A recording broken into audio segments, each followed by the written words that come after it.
तो वहीं ईरान की नौसेना की इजरायल को चेतावनी। ईरान ने आग से ना खेलने की चेतावनी दी है। ईरान की सीनियर नेवी कमांडर ने बड़ा दावा किया है, इजरायल से निपटने के लिए ईरान तैयार है। बड़ी जानकारी आप तक पहुंचा रहे हैं, जहां बता दें आपको कि ईरान ने आग से ना खेलने की चेतावनी दी है। जिस तरीके से इजरायल की ओर से हमला किया जा रहा था लेबनान पर, और अब ईरान की तरफ से बयान सामने आया है जहां पर चेतावनी दी गई है। बता दें आपको, इजरायल से निपटने के लिए अब ईरान तैयार है, इस चेतावनी में साफ साफ नजर आ रहा है। तो एक बार फिर से ईरान की नौसेना की इजरायल को चेतावनी कि वो इन हमलों को रोक दे। ईरान ने आग से न खेलने की चेतावनी दी है। बता दें आपको, इजरायल और ईरान के बीच तनातनी लगातार जारी है। ईरान के सीनियर नेवी कमांडर ने यह दावा किया है, इजरायल से निपटने के लिए ईरान अब पूरी तरीके से तैयार है। तो देखिए, ये जंग बढ़ती ही जा रही है, कहां जाके ये जंग रुकेगी, ये तमाम सवाल उठ रहे हैं। हालांकि अन्य देशों की बात कर ले तो हर कोई शांति स्थापित करने की बात कर रहा है, लेकिन इजरायल की ओर से जिस तरीके से ताबड़तोड़ हमले किए गए थे, अब हमास की ओर से भी जवाब आया, लेबनान की ओर से भी हमला किया गया, और ईरान की चेतावनी साफ साफ बयां कर रही है कि आने वाले समय में ये युद्ध भीषण हो सकता है। तो ईरान ने आग से न खेलने की चेतावनी दी है इजरायल को, और ये भी दावा किया है कि अब ईरान पूरी तरीके से तैयार है। ईरान के सीनियर नेवी कमांडर ने यह दावा किया है कि ईरान इजरायल से निपटने के लिए तैयार है। बड़ी जानकारी आप तक पहुंचा रहे हैं। बता दें आपको, ईरान की नौसेना की इजरायल को चेतावनी। एक तरफ जहां हमास ने इजरायल पर हमला किया, उसके बाद लेबनान की ओर से भी इजरायली सैनिकों पर हमला किया गया, जिसमें इजरायल के एक सैनिक की मौत भी हो गई। और उसके बाद ईरान की ये चेतावनी बहुत चीजें बयां कर रही है। आने वाले समय का ये वो संकेत नजर आ रहा है जो कि ईरान की ओर से चेतावनी के रूप में दिया गया है।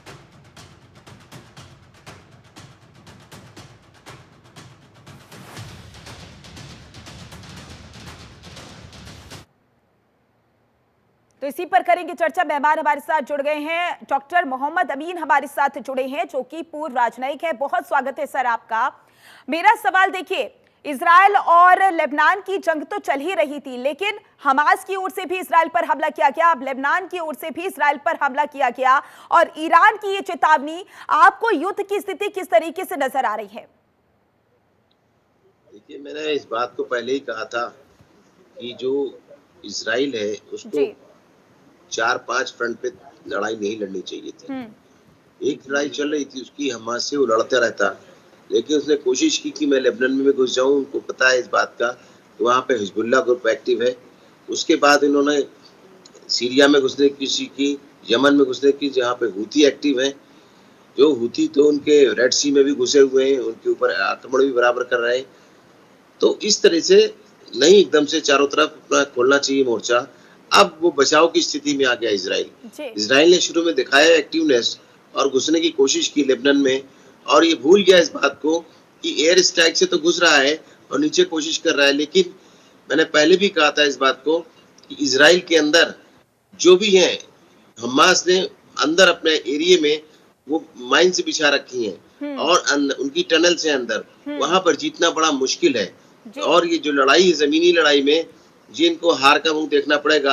आपको याद होगा, इससे पहले युद्ध में भी 2006 की बात करें, तब भी उनको इजराइल को हार का मुंह देखना पड़ा था लेबनान से ही। तो इस तरीके से आप देख रहे हैं, खुद ही आपने बताया अपने ओपनिंग रिमार्क्स में कि लेबनान भी अटैक कर रहा है, हमास भी अटैक कर रहा है, और बड़ा एक्टिवली कर रहा है। उसके बाद ईरान ने कह दिया है कि आग से खेलने की जरूरत नहीं है। ये बहुत सख्त संदेश है ईरान का, यानी ईरान को हल्के में न लें। ईरान एक एस्टेब्लिश और बड़ा कंट्री है, किसी पर डिपेंडेंट नहीं था। देखिए आप कि कितनी अमेरिका ने सैंक्शंस लगाई हैं, दुनिया ने सैंक्शन लगाई, उसके बावजूद भी वो सरवाइव कर रहा है। उसके बाद पेट्रोलियम प्रोडक्ट है, और उसको ये कहना कि वो न्यूक्लियर जो है वो नहीं बना पाया है, रिएक्टर ये है वो है, लेकिन नहीं, आई एम श्योर ईरान के पास भी न्यूक्लियर ताकत है, रिएक्टर तैयार हैं।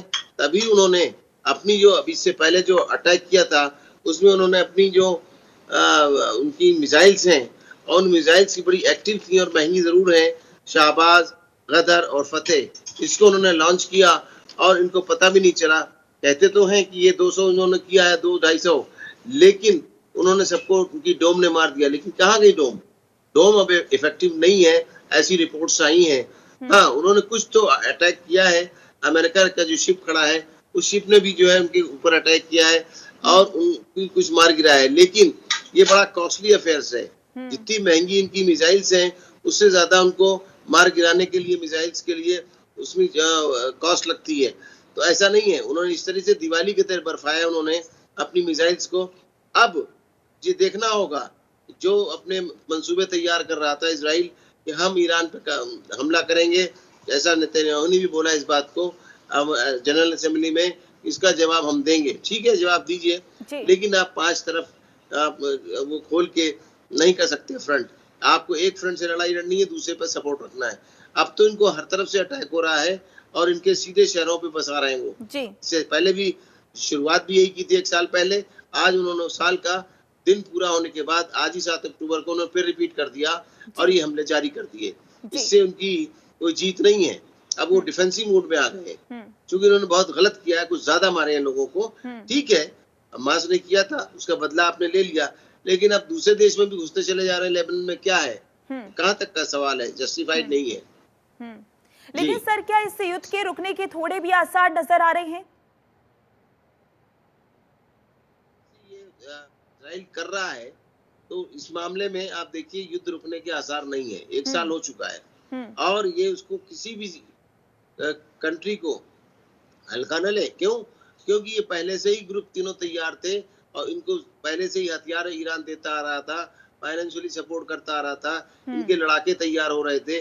मैंने तो पहले भी कई बार कहा है कि अब ये जो हमास थे, हमास के बाद हूती और हिजबुल्लाह, इसके बाद मैं कहता हूँ जो अफ्रीकन कंट्रीज के बोको हरम है, वो भी आ जाएंगे। जबकि उनकी फ्राइडे की जो प्रेयर थी, उसमें उन्होंने यही एड्रेस किया था। खुतबा बोलते हैं एड्रेस करना, पब्लिक एड्रेस। पब्लिक एड्रेस में उन्होंने कहा था कि सारे दुनिया के मुसलमान एक जगह आ जाए। ये था उनका आह्वान। लेकिन मुसलमान कौन है? जो उनके टेररिस्ट ग्रुप हैं या उससे सपोर्ट करने वाले हैं, लड़ाके हैं, वो एक जगह आ जाएंगे और वो फिर उनके लिए मुसीबत पैदा करेंगे। जो इनको सोचना समझना है और वार को शांति तौर से, जबकि हमारा इंडिया भी यही चाहता है, हमारे देश के प्राइम मिनिस्टर भी चाहते हैं। G20 में उन्होंने यही कहा था, आतंकवादियों को सफाया करेंगे, लेकिन विश्व शांति भी चाहिए होगी। विश्व शांति के लिए उन्होंने प्रयास भी किए। आपने देखा यूक्रेन गए और राष्ट्रपति पुतिन से भी मिले, हमारे प्रधानमंत्री मोदी जी। ये सब क्या है? वो शांति चाहते हैं। वहां पर उन्होंने महमूद अब्बास से भी बात की अभी अमेरिका दौरे पे। ये क्या है? सब जगह उन्होंने शांति की बात की है और टेबल पे आके बात करके खत्म होना चाहिए। युद्ध कब तक चलेगा, मेरे ये समझ में नहीं आया। देखिए 2 साल से तो ऊपर हो गया है यूक्रेन का युद्ध, 1 साल आज पूरे हो गए हैं आपके इजराइल और हमास के युद्ध को। ये क्या चाहते हैं भाई? टेबल पे नन्हे बच्चों को, औरतों को, मरीजों को, सबको अस्पताल में घुस के मारा है, कोई जगह छोड़ी नहीं है। ये कह के कि हमास जो है एम्बुलेंस में ले जा रहा है किसी को। अरे ठीक है, आपकी इंफॉर्मेशन है तो उसको मारिए, लेकिन इस तरह नहीं चलेगा कि आप अस्पतालों में सीधे बम्बार्डिंग कर रहे हैं। हर आदमी तो नहीं है हमास का आदमी, मरीज भी वहां भर्ती होंगे। देखना होगा, अनह्यूमन है। सोचिए थोड़ा, अपने बारे में सोचिए। होगा, लेकिन देखिए सर, मेरा छोटा सा सवाल इसमें मैं ऐड करना चाहूंगी, क्योंकि देखिए कोई भी युद्ध होता है तो उस युद्ध में फायदा नहीं बल्कि नुकसान ही होता है किसी भी देश का। चाहे वो इस देश में इजराइल की बात कर ले या फिर आने वाले समय में ईरान की बात कर ले, लेबनान की बात कर ले, हर देश का नुकसान ही होगा। लेकिन आने वाले समय में ये युद्ध भीषण होता है तो इसका जिम्मेदार कौन होगा?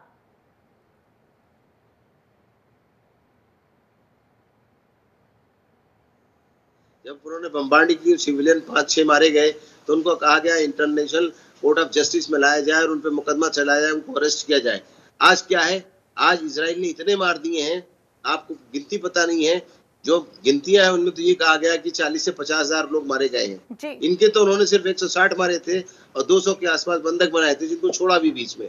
देखिए हर चीज का एक सोल्यूशन है। और आप देखिए इंटरनेशनल लॉ भी है कि जो वार होगी उसमें जहाँ क्रॉस लगा हुआ है, हॉस्पिटल्स हैं, उन पे बम्बार्डिंग नहीं होगी। कुछ रिस्ट्रिक्टेड प्लेस हैं, वर्शिप प्लेसेस हैं, इन पे बम्बार्डिंग नहीं होगी। लेकिन अब ये कह के ये आतंकवादी हैं, आतंकवादी यहाँ घुसे हैं, अब हर जगह आप बम्बार्डिंग करें तो कैसे चलेगा? सिविलियंस मारे जा रहे हैं। सिविलियंस मारने का भी इंटरनेशनल दुनिया देख रही है, अंतर्राष्ट्रीय स्तर पे देखा जा रहा है, वॉच कर रहे हैं, वॉच डॉग लोग हैं वहां पर, उनके इंटरनेशनल मीडिया है वो भी देख रहा है इस बात को। पत्रकार देख रहे हैं, सभी देख रहे हैं और इस बात को ऑब्जर्व कर रहे हैं। इंटरनेशनल ऑब्जर्वर्स होते हैं, यूएन के ऑब्जर्वर्स होते हैं, उन्होंने भी कहा कि लड़ाई बंद होनी चाहिए, लेकिन ये बंद करने का नाम ही नहीं ले रहे। अरे बाहर लड़ाई बंद करिए, टेबल पे आइए, बात करके काम को खत्म करिए। लेकिन उनके जो कंसेप्ट है नेतन्याहू का, वो ग्रेटर इजराइल बनाने का है, जहाँ पे प्रॉब्लम है, और वो अपने कंट्री में सपोर्ट उनको नहीं है। इससे पहले, जब युद्ध से पहले उनके घर में यानी इजराइल के अंदर डेमोन्स्ट्रेशन चल रहे थे, प्रदर्शन चल रहे थे, उनको हटाने की मुहिम चल रही थी, तो उन्होंने ये राह पकड़ ली जिससे उनको हटाया जाए और अंतरराष्ट्रीय स्तर पे उनका नाम भी होता रहे, और वो वहाँ के सिविलियंस मारे जा रहे हैं, उनमें रोष है अंदर। कब तक चलेगा ये? जी सर, क्योंकि अभी तक इजराइल बहुत मजबूत स्थिति में नजर आ रहा था, क्योंकि इजराइल की ओर से लेबनान पर ताबड़तोड़ हमले किए जा रहे थे। एक तरफ हमास की तरफ से अटैक, दूसरी तरफ लेबनान की तरफ से अटैक, और जैसा कि मैंने पहले भी बताया कि ईरान की तरफ से चेतावनी भी दी गई है।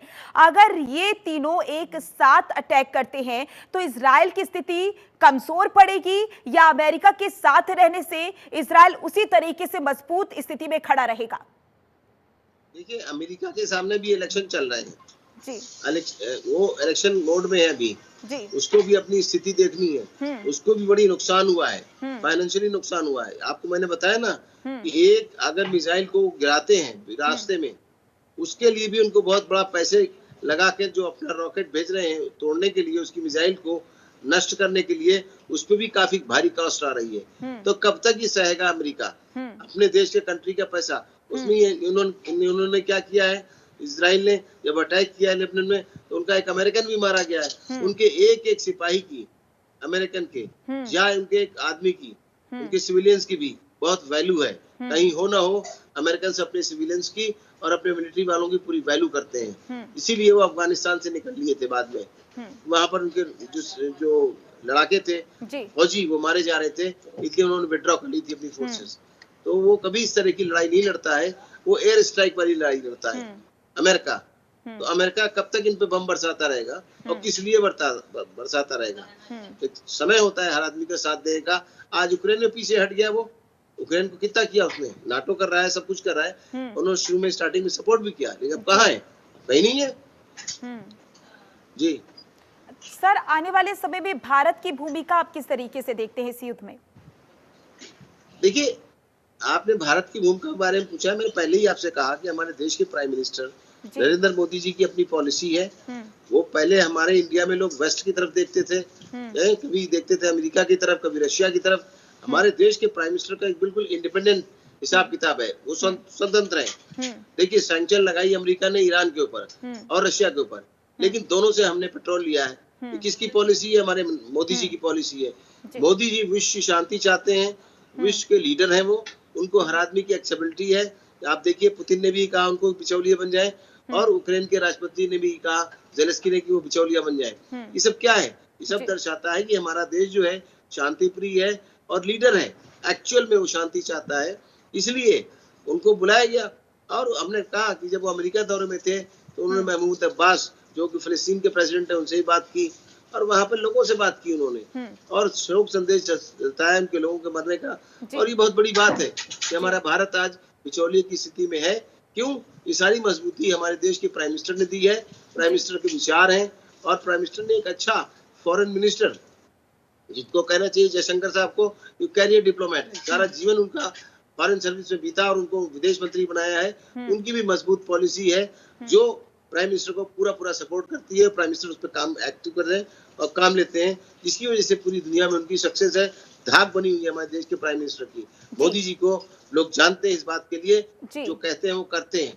जी बिल्कुल सर, भारत की भूमिका जाहिर सी बात है हमेशा से अहम रही है, लेकिन सर अगर ऐसे ही ये युद्ध चलता रहा तो तीसरे विश्व युद्ध की काफी चर्चाएं हो रही हैं, तो क्या ये युद्ध तीसरे विश्व युद्ध की दिशा की ओर जाता हुआ नजर आ रहा है?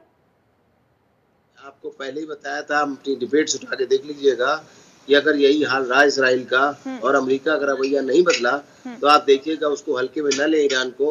उनके पीछे आप देख रहे हैं रशिया भी खड़ा हुआ है, चाइना भी खड़ा हुआ है, और कोरिया भी। आज कोरिया ने जो है दक्षिण कोरिया की तरफ अपनी मिसाइलें लगा दी हैं, और अमेरिका की तरफ भी मिसाइलें लगा दी हैं जो डायरेक्ट अमेरिका तक मार करेंगी। ये सब क्या दर्शाता है? और रशिया ने भी कहा है, इनडायरेक्टली और डायरेक्टली पूरा सपोर्ट कर रहा है, और इन लोगों की जो मीटिंग हुई थी, रशिया के पुतिन की मीटिंग हुई और चाइना के प्रेसिडेंट की मीटिंग हुई, उसके बाद आप देखिए कोरिया के प्रेसिडेंट से मीटिंग हुई, सब क्या दर्शाता है? इनकी एकता, ईस्ट और वेस्ट मुझे लगता है बढ़ जाएंगे और ये विश्व युद्ध की तरफ बढ़ रहा है मामला। अगर नहीं थमता इजराइल का मामला तो ये विश्व युद्ध में बदल जाएगा और ये ताकतें साथ आ जाएंगी, लेकिन हमारा देश फिर भी सुपर रहेगा। जी जी सर, G7 की भी बैठक हुई थी, उस दौरान भी इस युद्ध को लेकर चर्चा की गई थी और जाहिर सी बात है अन्य देश शांति स्थापित करने की बात कह रही हैं, लेकिन असर कुछ नजर नहीं आ रहा है इस युद्ध पर। नहीं, आप अगर बात कर रही हैं G7 की, उसमें कौन से लोग हैं? आपने देखा है G7 में भी वही लोग हैं। आप देख लीजिए, उसमें यूएस है, कनाडा है, यूके है, इस तरह जो कंट्रीज हैं, ये सब कंट्रीज जो है उन्होंने निंदा की है उसकी, लेकिन रोकने की बात नहीं की। अगर ये रोकना चाहेंगे तो रुक सकता है, ऐसा नहीं है। G7 कंट्रीज अगर चाहेंगे कि नहीं रुकेगा, बिल्कुल रुक जाएगा इसमें, लेकिन उनको पहल करनी होगी ना।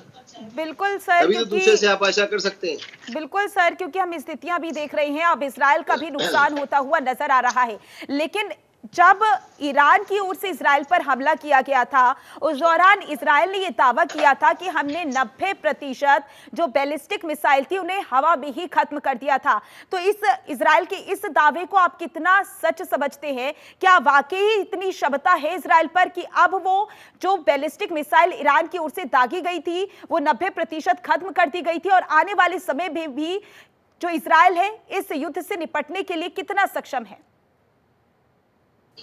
आप ये देखिए ना कि पहले ही हमले में हमास ने इनकी डोम को खराब कर दिया था। इनकी डोम कोई काम नहीं आई थी, पूरे जम के हमले हुए थे, इनके घुस के उन्होंने मारा था इनको। और अब जब ये मिसाइलें फेंकी हैं अपने ईरान ने, ये मिसाइलें उनकी कौन सी हैं? टॉप मिसाइलें हैं जिनका वो जिक्र अक्सर करते रहे हैं, न्यूज में भी हर जगह यही बताते रहे हैं कि उनकी जो मिसाइल्स हैं वो बहुत पावरफुल मिसाइल है, सीधे मार करने वाली है, बीच में रुकने वाली नहीं है। पिछली बार तो इनको क्या हुआ था कि इनको जो है बीच में जॉर्डन का साथ मिल गया था, लेकिन अब की बार जॉर्डन चुप रहा। इसीलिए आप देखिए ना किस तरीके से इनके हाल हुए हैं। ये अभी भी मिसाइलें गई हैं, उन मिसाइलों को जो पहुंचने का तरीका था वो वहां टारगेट तक पहुंची है।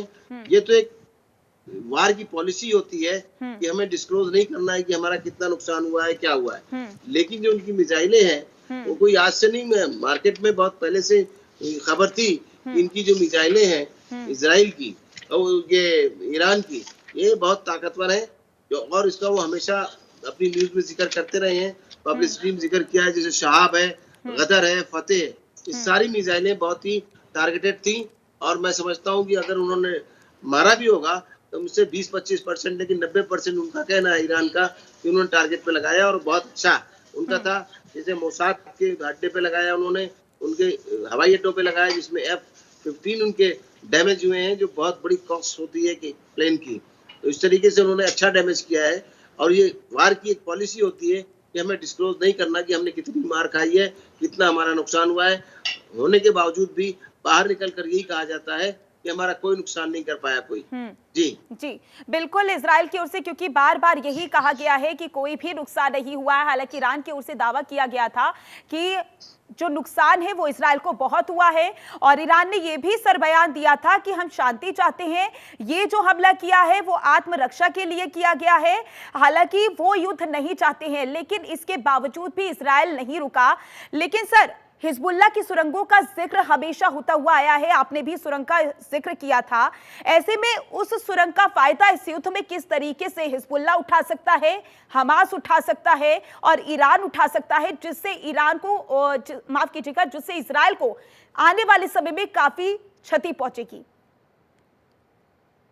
तो सारा जखीरा है यानी स्टोरेज है वो सारा अंडरग्राउंड है और अंडरग्राउंड होने के कारण इनको जो है जो सारी जीत है यानी इनका जो जखीरा है, इनका जो बारूद है, गोला है, जो भी चीजें हैं वो अंदर टनल के अंदर रखी गई हैं और टनल के अंदर उनका इंतजार कर रहे हैं ये लोग कि किस तरीके से ये आए और मैं इनको घेर के यहाँ पर मारूं, क्योंकि वो ऊपर हवाई हमले में वो सक्षम इतने नहीं है। सिर्फ वो मिसाइलें मार सकते हैं, वही हमास और लेबनान वाले कर रहे हैं, अपनी मिसाइल मार रहे हैं, लेकिन उनके पास एयरक्राफ्ट नहीं है इतने अच्छे। वो जो हमास और लेबनान के लोग हैं उनपे एयरक्राफ्ट अच्छे नहीं, एयरक्राफ्ट अच्छे हमारे इजराइल के पास है, वो अपने इजराइल हवाई जहाज से अटैक करते हैं, लेकिन वो नीचे नीचे उन्होंने बहुत अच्छी टनल्स बना रखी हैं, मीलों टनल्स बनी हुई हैं वो। जी जी सर, तो क्या और इसका उनका कोई बंकर का भी तोड़ काम कर रही है। इजराइल के पास रहा है? क्योंकि इतने समय से इजराइल शांत था और अचानक से इजराइल का इस तरीके से ताबड़तोड़ हमला, तो क्या इजराइल ने इसकी तैयारी कर रखी है पहले से ही? क्या लगता है आपको? नहीं, तैयारी हमेशा थी, वहां पे बराबर छुटपुट घटनाएं होती रहती थी। मैं गया था 2004 में, इजराइल भी गया था, फिलिस्तीन भी गया था, जॉर्डन भी गया था, ऐसा नहीं है। सब मेरा इलाका देखा हुआ है पर्सनली, विदेश मंत्रालय की तरफ से मैं गया था डेलीगेशन में। लेकिन सवाल इस बात का है कि वहां पे लड़ाई की हमेशा आशंका बनी रहती है, इसलिए दोनों तरफ के लोग अपनी अपनी तैयारी में रहते हैं। हर आदमी अपनी तैयारी रखता है और ये किसी न किसी टाइम पे एक भयंकर लड़ाई कई बार हुई है। कोई लड़ाई आज की बात नहीं है। आप देख लीजिए, ये पहले भी हुई थी, सन 1978 में हुई, उसके बाद 82 में हुई, 2006 में हुई, अब ये 2024 में हो रही है। ऐसा नहीं है लड़ाइयाँ कोई आज से हो रही हैं, आज जमाने से लड़ाइयाँ चली आ रही हैं। इनको वहां पर कब्जा करने की बात रहती है और इजराइल हमेशा चाहता है कि मैं ग्रेटर इजराइल बनाऊं, क्योंकि इन लोगों को पहले बहुत मारा गया और यहूदियों को भी बहुत मारा गया। ऐसा नहीं इनको नुकसान हुआ, इनको तो किस तरीके से गैस के बंकर में डाल डाल के इनको मारा गया, बहुत बुरी तरीके से। ऐसा नहीं, क्रिश्चियनों ने भी इन पर जुल्म किए, चाहे वो रशिया में हो या इंग्लैंड साइड में हो, यूके साइड में हो, हर जगह इजराइलियों को मारा गया बहुत बुरी तरीके से। तो ये बेचारे सताए हुए हैं, ऐसा नहीं है। इनको जगह दी गई थी फिलिस्तीन में, ये टेंट में आए थे, आज ये अपना टेंट फैलाना चाहते हैं और कुछ ज्यादा ही हो गई है एम्बिशियस। वो ठीक नहीं है, अनह्यूमन है। दोनों पार्टियों को ह्यूमैनिटी के नाते दुनिया में शांति के लिए अपील की जाती है, ये लोग शांति बरतें, दोनों ओर से, एक ओर से नहीं, दोनों ओर से। बिल्कुल सर, क्योंकि अन्य देशों की ओर से भी लगातार कहा जा रहा है कि शांति स्थापित होना बेहद ज्यादा जरूरी है। ऐसे में देखना होगा इस युद्ध की आने वाले समय में क्या दशा बनती हुई नजर आती है। क्या ये युद्ध समय पर रुक जाएगा या फिर ये युद्ध सीधा तीसरे विश्व युद्ध की तरफ जाता हुआ नजर आ रहा है, ये आने वाले समय पर ही पता लगेगा। बहुत बहुत शुक्रिया सर हमारे साथ चर्चा में जुड़ने के लिए। फिलहाल के लिए इस खास कार्यक्रम में बस इतना ही। बने रहिए जनतंत्र टीवी के साथ। नमस्कार।